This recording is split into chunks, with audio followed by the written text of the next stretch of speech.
We'll focus now on the debate over censorship and cancel culture in the world of children's books. That's been rocked by changes made to the work of famed author Roald Dahl. To take us through all of that, I'm joined by our Olivia Salazar-Winspear from our culture desk. First of all, Olivia, tell us about these changes and why they were made. Well, Roald Dahl's books like James and the Giant Peach or The Fantastic Mr. Fox have been read and loved by children for generations. They're well known for their edgy, dark humour, but some of the edge of those stories has been softened in these revised versions of the text. That is, language related to weight, mental health, violence, gender and race has been cut and rewritten. So, for example, they've cut the word ugly to describe a character. There was a description that called somebody a little dwarf. That's been cut. And the word fat has been removed from every new edition of these books. So, for example, the 1964 book, Charlie and the Chocolate Factory, the phrase enormously fat for the character Augustus Gloop is now just enormous. The Oompa Loompas go from small men to small people. And then in The Witches, there's a passage that describes these witches posing as ordinary women as supernatural females who may be working as a cashier in a supermarket or typing a letter for a businessman. In the revised version, those same witches could be a top scientist or running their own business, so giving these women more prestigious roles, perhaps. Now, these changes have seen the publishers, Puffin and the Dahl family, who own the copyright, accused of censorship, but they say they're trying to make the books more accessible to modern readers. The two of them made the edits with Inclusive Minds, which is a collective that specializes in inclusion and accessibility in children's literature.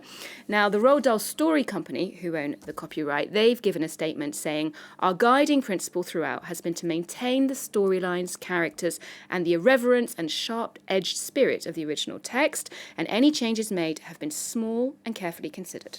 So what kind of reactions are we seeing to all of this? Okay, so PEN America, a collective that advocates for freedom of expression, says that they were alarmed by these changes. Once you start rewriting a book, it's a slippery slope. You change one word and that can actually just snowball and become rewriting or incorporating a whole new idea. And then in reaction to their communication, the author Salman Rushdie called this absurd censorship. He's someone who should know because he's suffered intellectually, legally and physically for what he's written in the past. And interviewed this morning on BBC Radio, the children's author Philip Pullman reacted to this, saying there's nothing odd about making changes. Editors ask authors to do that all the time, to vary vocabulary or because of fact-checking issues.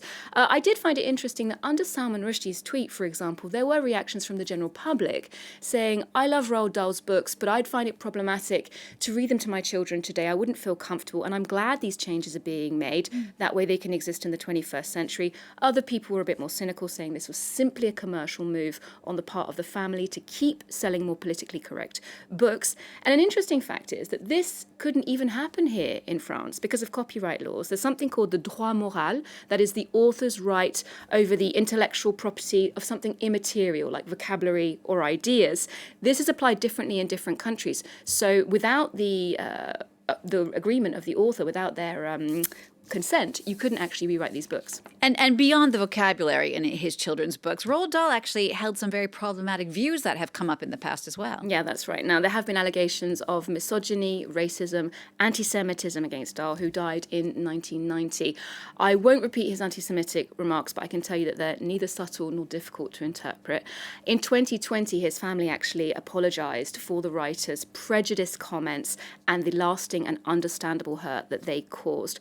I think this whole row, this whole debate is not so much about these books in particular. It's a larger conversation, as you mentioned, about cancel culture, cultural sensitivity, the promotion of certain viewpoints among a very, very young readership, because it's worth pointing out that Roald Dahl sold more than 300 million copies of his books. They've been translated into 68 languages, and there have been some very successful film adaptations made by people like Steven Spielberg or Tim Burton. So there's no denying that he's an extremely influential voice in storytelling in modern culture. Olivia, thank you so much for that. It is an interesting debate. Olivia Salazar-Winspear there.